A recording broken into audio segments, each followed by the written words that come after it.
Saludos amigos, hoy lunes 28 de julio, a un día, a horas, de celebrar el primer siglo de iniciada la Primera Guerra Mundial, una guerra que costó alrededor de 9 millones de muertos y 9 millones más de heridos y discapacitados, y es una cosa brutal. Y que la desató un asesinato en Kosovo, precisamente, de un archiduque, un funcionario que no era ni siquiera, pero había en ese momento un ambiente muy exacerbado, fundamentalmente de nacionalismo y otras referidas a la actitud de nosotros los humanos de defender lo que son nuestros territorios. Lo cierto es que la Primera Guerra Mundial debe recordarse por lo mucho que sufrió la población, principalmente europea, que se sometió a estos rigores, donde se perdió Europa. En el momento en que se produce la Primera Guerra Mundial, era el foco del universo, el centro de las artes, de la economía, del poder mundial. Era la primera región del mundo tomada en cuenta por el resto, era la envidia del resto de la humanidad, de los 5 continentes. Y en ese momento se involucró en una loca e inexplicable aventura de guerra que terminó únicamente por exacerbar los nacionalismos, pero que le provocó pérdidas humanas, pérdidas de infraestructura, pérdida de riqueza cultural, daños enormes a toda la que era el ambiente natural. O sea, Europa quedó sembrada de bombas. Es una de las cosas más inexplicables que usted puede imaginarse. Y se dice que la Primera Guerra Mundial fue la prosecución inmediatamente después de la Segunda Guerra, lo que terminó por hacer de la irracionalidad ya un comportamiento común en toda Europa. Se le agregó aún más muerte, aún más pérdidas, tanto que Europa no ha podido reponerse desde entonces y tuvo que ceder. Ya Europa no es el primer poder regional de la Tierra. Europa hace tiempo que pasó a ser un continente en reconstrucción todavía, para que tengan una idea de lo que significaron los eventos de la Primera y Segunda Guerra Mundiales para Europa, que era el centro de las artes, el centro del conocimiento, el centro de la generación de riqueza, de tecnología, de todo. Pero las guerras son terribles. Hoy, precisamente, hay un artículo del doctor Leonel Fernández en el Listín Diario, que evoca lo que él llama el ambiente que genera conflictos todavía en la humanidad. Dice que los tiempos han cambiado ciertamente, porque ahora, luego de todo ese esfuerzo por defender intereses, zonas que geopolíticamente interesan por razones económicas o defensa de los derechos humanos, y que probablemente muchos de esos problemas estén resueltos. El doctor Fernández, el presidente del PLD y máximo líder de esa organización, dice que todavía persisten conflictos militares por disputas territoriales, control de fronteras, controversias religiosas y divergencias étnicas. Son las que persisten. Por eso usted ve los problemas todavía entre las dos Chinas, los problemas allá entre Ucrania. Él pone como ejemplo el problema de Rusia y Ucrania, y la manera como Rusia, ahora con el líder y presidente de ese país, señor Putin, de manera inteligente, trata de recuperar y de moverse en el escenario mundial para hacer que la Unión Soviética vuelva a ser tomada en cuenta. Dice que, incluso dice el doctor Fernández, que es una genialidad de Putin moverse hacia América Latina en el momento en que menos lo esperaban, potencias como Estados Unidos y otras, y restablecer nexos, al tiempo que ofrecer ayudas y eso, para poder recuperar lo que es la influencia mundial. Porque es verdad que tanto poder en una sola potencia, los Estados Unidos de América, distorsiona el ambiente. Mire, señor, hoy hay un documento que uno, evidentemente, explica porque no se ha promulgado todavía, que yo sepa, o no lo hemos visto. La ley que modifica la Ley General Eléctrica, pendiente nada más de promulgación, que restablece la potestad del poder del Estado y específicamente de la Corporación Dominicana de Empresas Eléctricas del Estado, de intervenir en nueva generación, o sea, de invertir en nueva generación.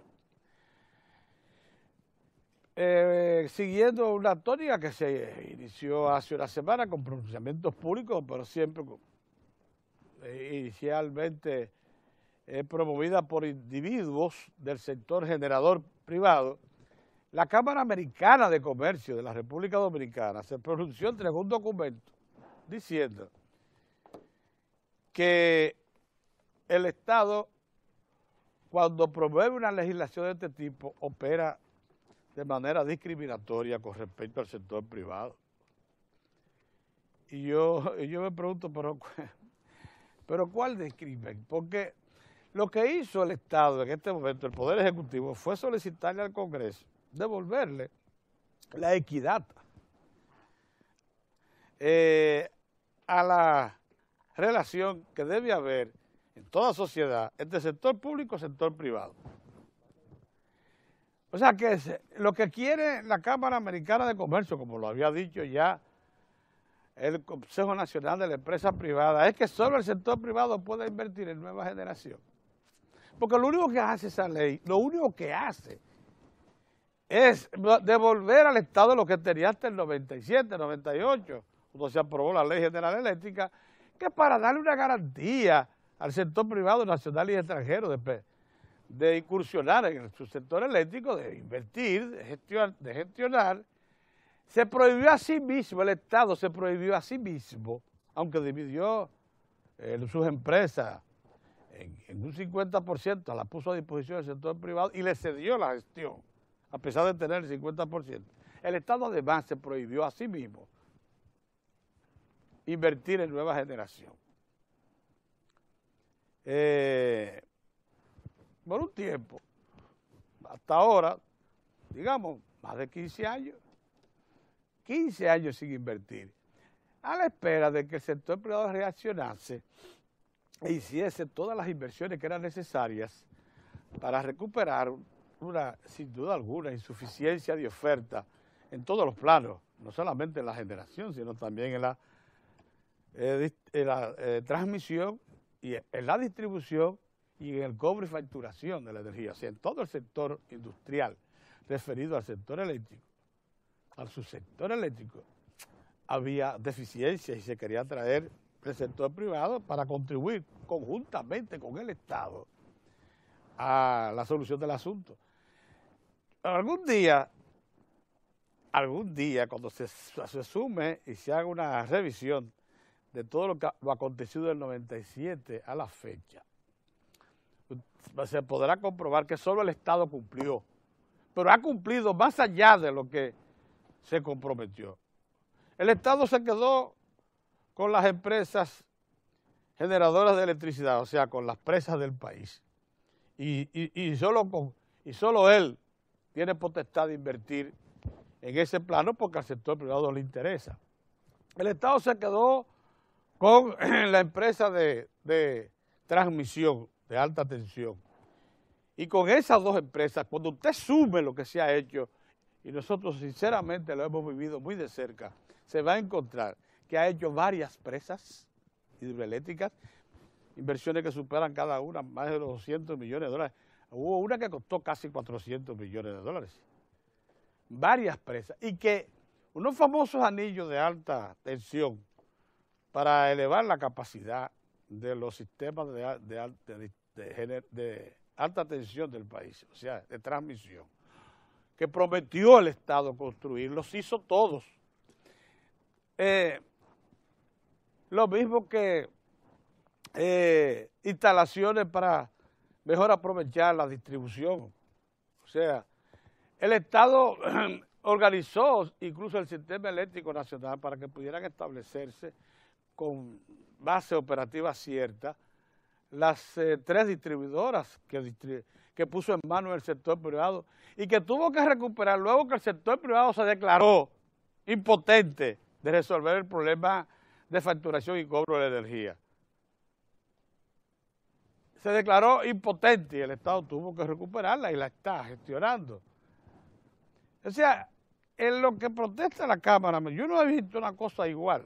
Lo que protesta la Cámara Americana de Comercio, que es la misma protesta del Consejo Nacional de Empresas Privadas y de la Asociación de Industria, es que el Estado tenga la misma potestad que tiene el sector privado de invertir en el subsector eléctrico. ¿Y sabe de lo que se quejan? Que el Estado se haya liberado, de tener que licitar cuando invierte en generación eléctrica, que ciertamente lo hace para todo tipo de inversión en obras o adquisición de servicios, como una forma de contribuir a la transparencia en el uso de los recursos públicos. Pero en el caso del sector eléctrico es tan grave lo que se ha acumulado, la falla, la falta de oferta, el déficit que se ha acumulado, que el Estado quiere liberarse para poder rápidamente invertir. Es más, el Estado tomó un riesgo. El Estado fue a Punta Catalina, incluso negoció con el sector privado, porque eso era tierra del sector privado, de una familia importante del país, que la cedió en atención a las urgencias del Estado. Adquirió o comprometió 1 millón de metros cuadrados. Lanzó una licitación internacional abierta para cumplir con normativa. Una licitación, porque yo quisiera saber de qué es que se queja la Cámara Americana de Comercio, para adquirir 2 plantas térmicas de 350 megavatios cada una, llave en mano. Cerró la licitación cumpliendo con todos los plazos, lo que se perdieron más de 2 años, y ya inició la obra. Al frente de ella un consorcio dirigido por la empresa brasileña Odebrecht y compuesta también por una de las empresas nativas más importantes de la construcción. Un campamento bellísimo que hay en Punta Catalina, ya en la provincia de Peravia. Pero ahí incluso ya se hizo la licitación que reclama el sector privado, pero la licitación que ellos no hacen, porque yo quisiera saber qué diferencia hay. ¿Por qué es un privilegio para el Estado liberarse en este caso, donde está comprobada que es una situación de emergencia, de la necesidad de licitación? Si el sector privado no tiene que hacerla, es que el Estado lo que ha hecho es equipararse al sector privado mediante una ley. Buenos días, Dios Morión. Yo no entiendo la cosa. Sí, tú lo vas a entender, Pedro, no te preocupes. Saludos, Pedro, saludos. Pero ¿y por qué le preocupa tanto que el Estado tome iniciativas en situaciones como estas? Eso sí, lo que sí está clarito y lo sabe todo el mundo, es que cuando concluya el proyecto de Punta Catalina, esos 750 megavatios, tan solos, entrando en línea, van a reducir el costo de la energía para el usuario, para todos nosotros y para el sector privado también, y para el sector industrial, empresarial también, de 21 centavos de dólar el kilovatio hora a 8 centavos, solamente con la central de Punta Catalina, operando con carbón mineral. Muy bien, Pedro, buen comentario. Bueno, como hoy tenemos una interesante conversación con el doctor César Pina Toribio y el tema del reglamento a la ley 169-14 se mantiene en el debate. Yo me voy a permitir, con tu permiso, Pedro, hacer un comentario al respecto. Digamos una reflexión que yo creo que todo buen dominicano debe intentar formular antes entonces de entrar en los meollos del asunto jurídico, que al ciudadano ordinario, al ciudadano de la República, a todos los dominicanos y las dominicanas, lo conveniente es que uno lo esclarezca alguna situación. Por ejemplo, esta es una sociedad democrática, esta es una sociedad de pleno derecho, de ejercicio de pleno derecho. Por tanto, todas las vías de derecho, como se dice, están a disposición de lo que se denomina persona física y persona jurídica. Quiere decir que si yo encuentro, fíjense lo amplio que ya está el espectro democrático dominicano, que yo puedo, en cualquier estado de causa, primero si directamente me siento con afectación de una disposición de los poderes públicos, cualquier medida, sea una normativa de ley, sea un decreto, sea lo que sea una normativa municipal, una disposición municipal, yo puedo acudir desde el más pequeño, vamos a decirlo así, de las instancias, sean penales, sean civiles, la que sea, de la que se trate, y puedo abordar el tema constitucional, o como persona física en otras instancias, puedo llegar hasta el propio Tribunal Constitucional. De manera que las vías de derecho están abiertas para todo el mundo, eso no hay lugar a ningún tipo de dudas. Usted considera que el decreto presidencial que establece el reglamento de aplicación de esa ley, que es una ley de naturalización y regularización migratoria, que a su vez refleja lo dispuesto por la sentencia de nuestro Tribunal Constitucional, bueno, pues ahí está en la vía de derecho, no hay problema. Y si el Tribunal Constitucional se manifiesta en una u otra dirección, se acoge, por eso estamos en democracia, por eso vivimos en un país libre. Ahora, ese es en el plano jurídico, en el plano político es más complicada la situación. Lo primero que quisiera yo llamar la atención es sobre lo siguiente. De repente, porque el plano político trae conveniencias políticas en el discurso. Es decir, si yo analizo si me conviene o no tal o cual situación de orden político, pues yo enfoco mi discurso en la medida de que fortalezca las posiciones o las conveniencias que yo pueda tener en determinadas circunstancias. En este caso, ¿qué es lo que se procura? Se procura disminuir la figura del presidente de la República en el plano político. Si no, observen los escritos, la participación por televisión, la participación por radio, las declaraciones de prensa, y de repente el jefe del Estado, que ha sido garante de todos los derechos ciudadanos como jefe del Estado, garante, de repente hasta se ha llegado hasta el aventurerismo tal de decir, de interpretar a jueces del propio Tribunal Constitucional, comentarios que hayan hecho, escritos, estudios, lo que sea, para decir que hasta un juicio político se procede en este momento porque el presidente ha vendido la soberanía nacional, etcétera, etcétera. No hablan en el plano jurídico. El plano jurídico es de los abogados, de los especialistas en esta materia, no. Se refieren en el plano político. Y yo le quiero decir a ustedes, mis amigos y mis amigas, si vamos a hablar en el plano político, busquen la historia de cómo se ha comportado el presidente Danilo Medina desde el momento en que el Tribunal Constitucional recogió más de 80 años de anarquía y desorden migratorio. ¿Qué es eso? Lo que recoge la sentencia, lo identifica y le dice a los poderes públicos, como dicen los sociólogos, de este momento históricamente determinado, recojan todo eso, regularícenlo. Recojan todo eso, es como decirle ahora a la gente, recoge toda esa basura y mira a ver lo que tú vas a hacer, límpiame el pedazo. Eso fue lo que ha dicho el Tribunal Constitucional respecto al desorden migratorio. Y a cada quien lo puso en su lugar. Cuando el oficial público entregó una documentación a un ciudadano, hijo de indocumentados, de extranjeros indocumentados, le dijo, usted no estaba autorizado para eso, pero como se produjo una entrega de buena fe, entonces el juez de control constitucional le dijo, ok, vamos a eso así, tú te vas a ir por la vía de la naturalización, yo le llamo una naturalización, digamos, expresa o administrativa o dispuesta por la ley que ordena la sentencia, y a esa persona se le otorga su nacionalidad. Se le otorga la nacionalidad, repito, vía naturalización, que es una figura jurídica que los abogados pueden explicarla mejor.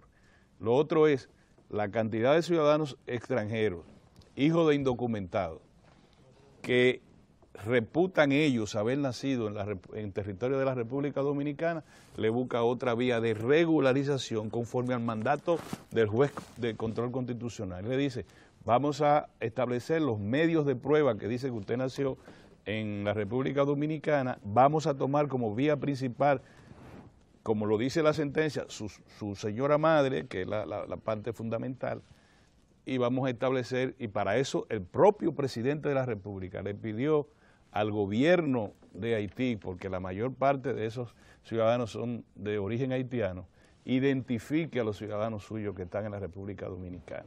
Y todas las discusiones anteriores de la reunión bilateral entre funcionarios dominicanos y haitianos ha estado el tema de identificar a los ciudadanos que están en esa situación. Es decir, entonces, cuando se le busca, cuando se dice por qué la Junta Central Electoral no es la que debe tener el mando de este proceso de regularización, le dicen porque eso pertenece al Poder Ejecutivo de conformidad al artículo tal de la Constitución de la República, y el presidente como jefe del Poder Ejecutivo ha dispuesto que el Ministerio de Interior, que es el que tiene que ver con eso, controla la Dirección General de Migración, etcétera, es la que va a dirigir en eso como una ley especial de regularización. Bien, guste o no, si usted no lo cree así, vía de derecho, busque los recursos pertinentes y ataque esa disposición que está en el decreto. La parte más difícil de eso es la que se señala como el orden como que se subvirtió o se cambió, vamos a decirlo así, el orden del procedimiento. Dicen las personas que objetan ese decreto que lo primero que todo ciudadano que dice haber nacido en la República Dominicana, extranjero o hijo de indocumentados extranjeros, es que debe inscribirse en el registro de extranjería primero para que conste como extranjero reputado y posteriormente demuestre que nació en la República Dominicana.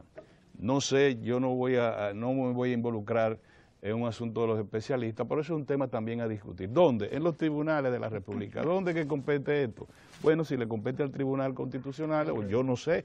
Para eso están los abogados, para hablar del tema jurídico. Para eso tenemos a César Pina Toribio aquí, para que hable también en el plano, que fue el que dirigió todo como consultor jurídico del Poder Ejecutivo. Ahora, en el plano político, que es donde quisiera yo terminar este comentario.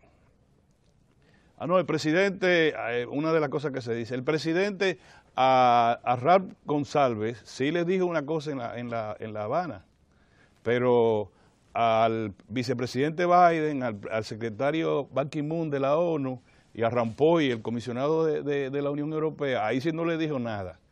Así no puede ser, o sea, nosotros no podemos manejarnos como si fuéramos del peor atraso, una nación de salvaje que no entendemos lo que es la diplomacia internacional, lo que son la interrelación de las presiones, llamémosle también presiones, de todo lo que como si nosotros fuéramos Israel, que el presidente Barack Obama le dice aguanten, que paren, y siguen, y van más de 1000 muertos, el 20% de los niños, y entonces Israel, nosotros somos Israel, que no, sáquenlo, masácrenlo, no se puede. Es decir, hay una cabeza fría. Eso es lo que ha hecho el presidente durante todo este periodo en que ha estado. Ha recibido en semana 3 líderes mundiales en la República Dominicana. Y es verdad que el tema ha sido inmigración. Pero no es verdad que el presidente ni su equipo. Ahora resulta que mucha gente no conocen a César Pina Toribio, ni conocen a los que están trabajando en eso. Ahora resulta que el ministro de Interior, nuestro amigo, ¿cómo se llama? Monchi. Ahora resulta que no, que Monchi es pro haitiano. Sí. No, así no, señores. Inicialmente- Lo que pasa es que yo puedo decir de aquí, esto, lo otro. Consuelo puede decir, Consuelo de Playa, esto, lo otro. Pero cuando usted es el jefe del Estado, usted tiene que actuar de otra manera.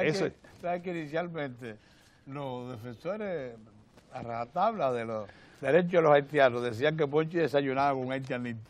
Ahora no, ahora, en un listado. ahora le dicen que es un violador de la soberanía. Y que pero esa era parte súper. Lo otro era procurar, como al efecto parece que lo van a lograr, que la Fuerza Nacional Progresista, que está con el bloque progresista, que ha hecho grandes aportes al país en varias vertientes, en la vertiente de la agropecuaria, de la justicia agropecuaria, la vertiente de la soberanía nacional, en la vertiente de la lucha contra la corrupción y demás, y pues, fundamentalmente también en la vertiente de la lucha contra el narcotráfico.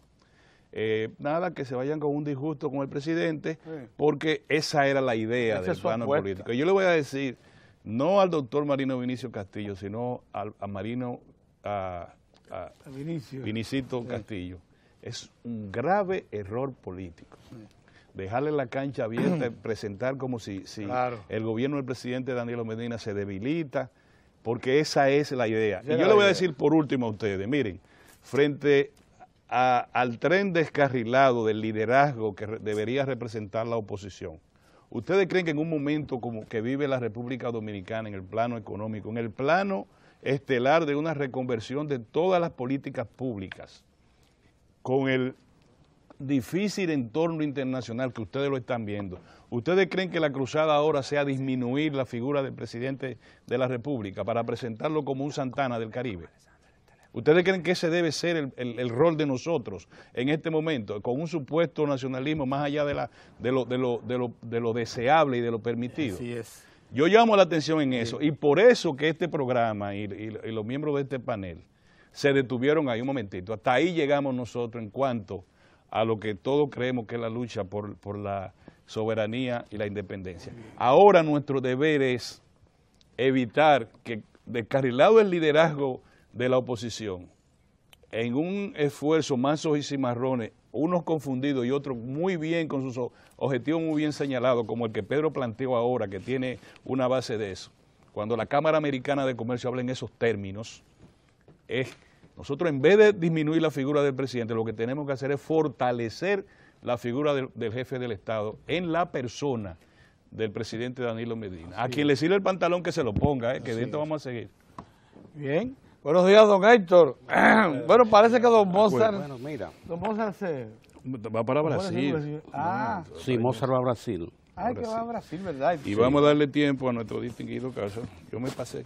No, de ninguna manera. Mira, mirando papeles, en el fin de semana no siempre se pone a ver los papeles y es el día que tiene más dificultad para escoger el tema que va a tratar en el matutino. Y yo digo algo interesante, si ustedes hagan el ejercicio de ver la historia dominicana de los últimos 40 años y se van a dar cuenta cómo hay una parte de la sociedad que tiene acceso a los medios de comunicación. Antes era un círculo muy cerrado porque estábamos hablando del periódico El Caribe, el periódico Listín Diario, el periódico Hoy y el periódico Nacional y luego Última Hora, eran los periódicos. Y ustedes hacen el ejercicio y se van a dar cuenta que había un club de gente que siempre estaba en esos medios.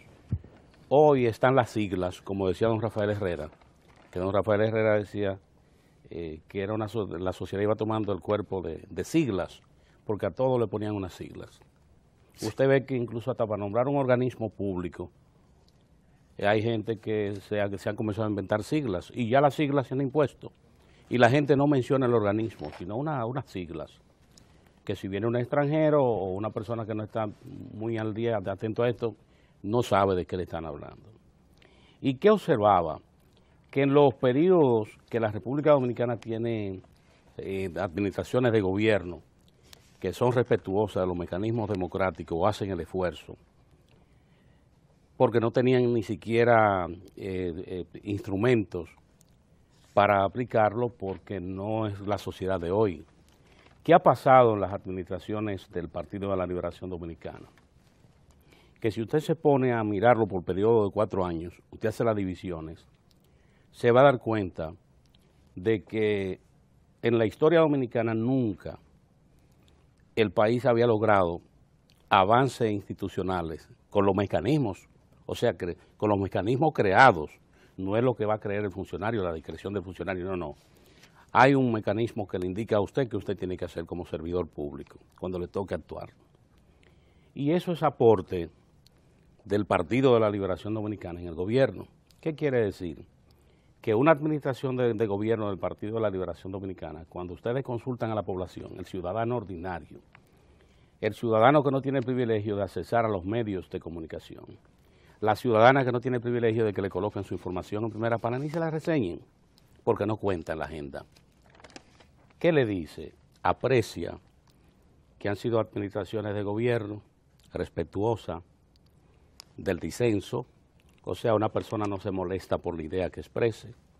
Recuerden, porque aquí la gente olvida esto, en 2003 todavía, a Marino Zapete, un periodista reconocido en la República, le rodean su casa antes de las 5 de la mañana. A las 6 lo llevan detenido al DNI. Después nadie sabía qué hacer con Marino Zapete. Hay gente que ha olvidado que eso ocurría en República Dominicana hace 10 años todavía. Sí, ¿verdad? Oiga, eso fue ayer que pasaba en República Dominicana. Eso es cierto. Y usted me dice, ¿qué ha pasado? Lo que ha ocurrido es que en República Dominicana se ha fortalecido la institucionalidad, se ha fortalecido la democracia. Por esto nosotros decimos aquí que la sociedad debe escuchar a todo el mundo y al final pasar balance y medir una administración de gobierno por los resultados que ha hecho, cómo se comporta en determinadas situaciones. Usted no ve los periódicos, ni la radio, ni la televisión llena de funcionarios que estén con los medios invadidos, cada uno pronunciando un discurso por un lado. No, sino sencillamente usted está viendo una administración de gobierno que tiene personas competentes. Orión mencionaba hace un momento que es invitado hoy el doctor César Pina Toribio.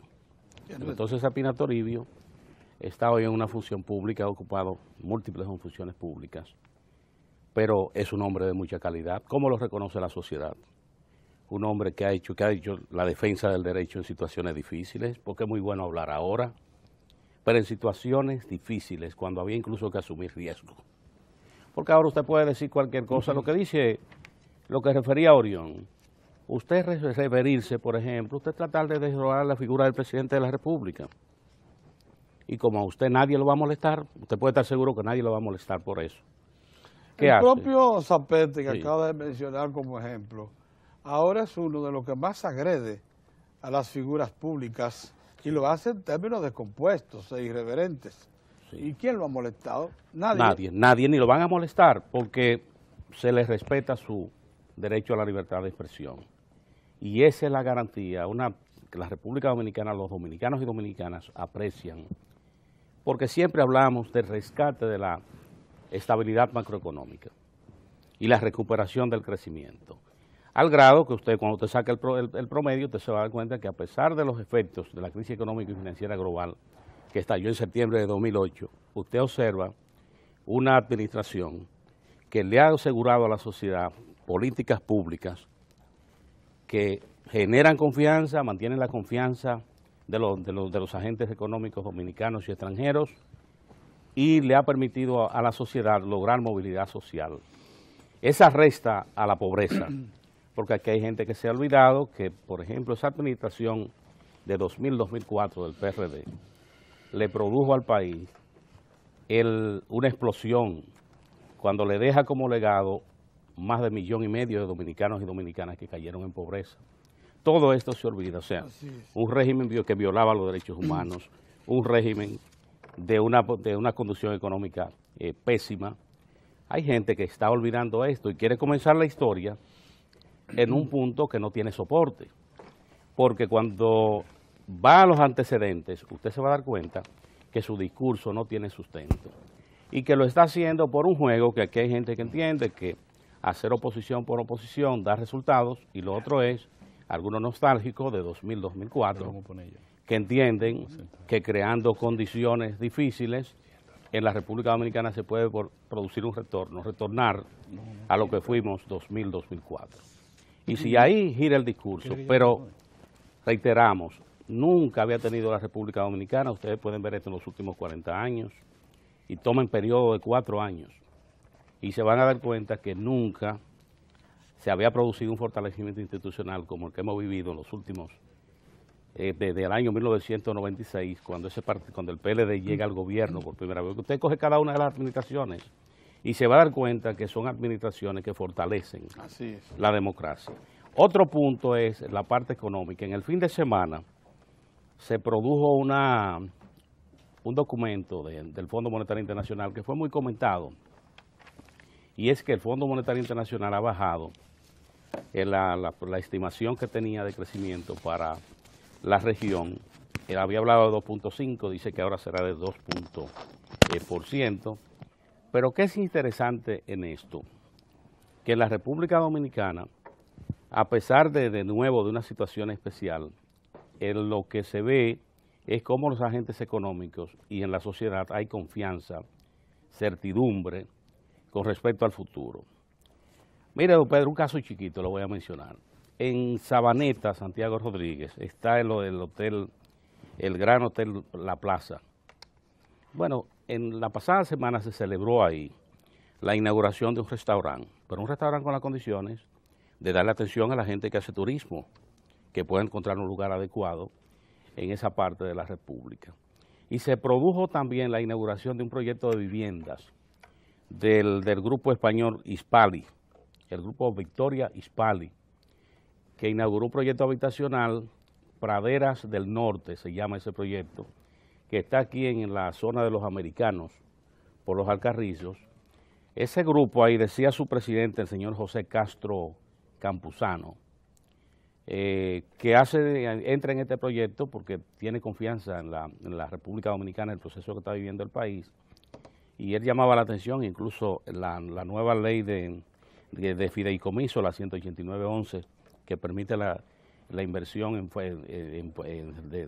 fondos para el desarrollo en República Dominicana. Le digo esto al compararlo con esta noticia. De un lado está el Fondo Monetario Internacional, que hace el pronóstico para la región, y usted ve en la República Dominicana cómo los agentes y cómo la administración del gobierno, cada uno por su lado, sigue con proyectos adelante. ¿Qué le indica? Que de nuevo las perspectivas es que el comportamiento de la economía dominicana sería diferente al que pronostica en este caso el organismo internacional. Un crecimiento de 5.5%. Sí. Y dos notas, don Pedro, rápido. En Santiago hoy le van a rendir un homenaje al doctor Antonio Cruz Siminián, Tonito, como le dicen la comunidad. Lo va a declarar hijo meritísimo de la ciudad de Santiago de los Caballeros. Porque él es cibaeño. Cibaeño, sí. Y a las 10 de la mañana le van a celebrar ese acto. Muy bien, un médico que ha rendido servicio y rinde servicio. Así es. Importante a la sociedad. Y también hay una rueda de prensa importante a las 10. La Secretaría de Asuntos Municipales del PLD tiene una rueda de prensa a las 10 de la mañana para tratar asuntos municipales y de interés que darían a conocer ahí. Pienso que esto también es importante. Ojalá que el ingeniero de Interés esté con nosotros mañana. Sí, para contar de esa rueda de prensa interesante. Sí, señores, miren, ustedes saben que los lunes, desde que se produjo la sentencia 168-13 del Tribunal Constitucional, nosotros los especializamos para traer a los expertos, a los verdaderos conocedores de lo que son las relaciones históricas de la República Dominicana y Haití, y fundamentalmente el marco jurídico en que se han movido esas relaciones, el marco histórico jurídico también. Aquí han venido los lunes en lo que podemos llamar la crema y nata de los constitucionalistas dominicanos que han estado observando todo esto y que han participado en la conformación de lo que ya es una estructura jurídica que marca nuestra nacionalidad y nuestro límite de soberanía. Hoy está con nosotros uno de los que han compuesto toda esa estructura, de los que han contribuido a conformar esa estructura. Se trata del doctor César Pina Toribio, consultor jurídico del Poder Ejecutivo, pero más que todo, un dirigente del Partido de la Liberación Dominicana que ha cumplido funciones públicas en la condición que se lo demanda el partido de servicio a la nación. Con él vamos a hablar en un momento acerca de lo más reciente, lo que dijo Orión, que es el reglamento de la ley de naturalización que se acaba de promulgar y con lo que se conforma ya el marco jurídico de nuestra nacionalidad y límite de la soberanía. Vamos a pasar unos mensajes y regresamos en un momento.